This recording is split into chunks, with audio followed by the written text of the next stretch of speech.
The city was alive with flashing lights, tall towers, and the endless rush of people, but for 6-year-old Emma, the world shrank into the warmth of her father's hand. They had just come out of a fancy restaurant where the single dad, Daniel, one of the city's most powerful CEOs, had taken her after a long week of work. Emma clutched her little lunchbox, a habit she had carried since kindergarten. She liked saving half her meal to enjoy later. But that evening, something happened that would change not just their night, but the course of their lives. As they walked past the corner of the street, Emma stopped suddenly. Her big innocent eyes had landed on a young woman sitting on the pavement with a small, tattered blanket wrapped around her shoulders. Beside her lay an empty food container, her face pale and lips trembling from the evening chill. People walked by without looking, as if she didn't exist. Emma tugged at her father's sleeve. "Daddy," she whispered softly, her voice breaking his thoughts, "she looks hungry. Can I share my food with her?" Daniel froze. He wasn't used to moments like this. His world was filled with board meetings, billion-dollar contracts, and people who only pretended to care. But now, his daughter's innocent voice pierced through that hardened shell. He glanced at the girl on the street, then back at his daughter. For a man who had everything, he realized he had never truly looked at the people he passed every day. "Are you sure, sweetheart?" he asked gently. Emma nodded eagerly, her small hands already opening her lunchbox. Without waiting for permission, she walked up to the stranger and knelt down. "Here, it's my favorite," she said shyly, offering her food. The young woman looked up, her eyes filling with tears. She hesitated, as if she wasn't worthy of the child's kindness. But then, hunger and gratitude overcame her pride, and she accepted it with shaking hands. Thank you so much," the woman whispered, her voice weak but sincere. Daniel's throat tightened. For the first time in years, he felt his heart stir in ways money could never buy. He crouched beside his daughter and looked at the young woman. She couldn't have been older than 23, and though she tried to hide it, her dignity was still intact despite her situation. That night, instead of walking away, Daniel asked her name. "Sophie," she said quietly. He asked where she lived, but her silence was answer enough. She had nowhere. A storm of emotions raged inside him. He was a man who had built skyscrapers, yet here was a girl who had nothing, not even a roof over her head. Over the next few days, Daniel found himself unable to forget Sophie. Emma wouldn't stop asking either.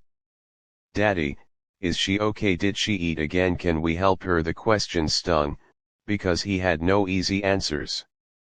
But Emma's persistence slowly broke through the walls around his heart. Finally, he made a decision.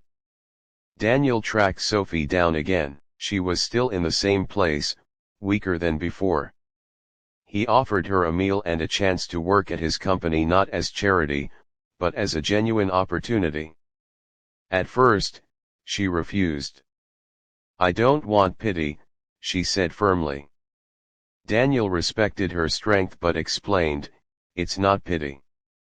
My daughter reminded me that everyone deserves a chance. Take this job, not because you're weak, but because you're strong enough to start again." Reluctantly, Sophie agreed. Her journey wasn't easy.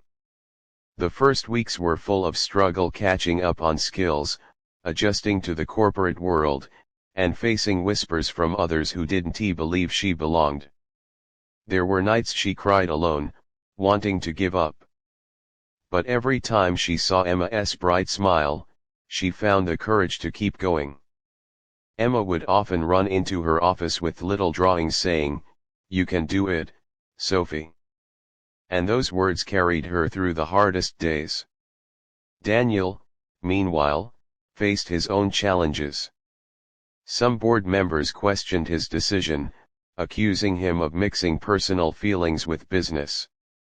But Daniel stood firm. Success isn't just measured by profit.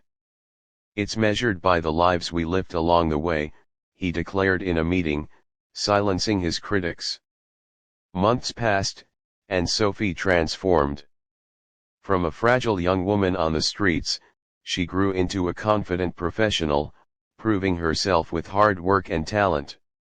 She became a valuable part of the company, and more importantly, she became part of Daniel and Emma's lives. One evening, after work, Emma once again tugged at her father's sleeve. This time, she whispered something that made Daniel's heart skip a beat. "Daddy, can Sophie be part of our family? She already feels like mommy." Tears welled in Daniel's eyes. He looked at Sophie, who stood there stunned, her hands covering her mouth. In that moment, he realized that fate had given them something far greater than he could have ever planned. The story of a little girl's compassion had brought three broken lives together, one searching for purpose, one for love, and one simply hoping for a chance. And so, Daniel took Sophie's hand and whispered, "Emma is right.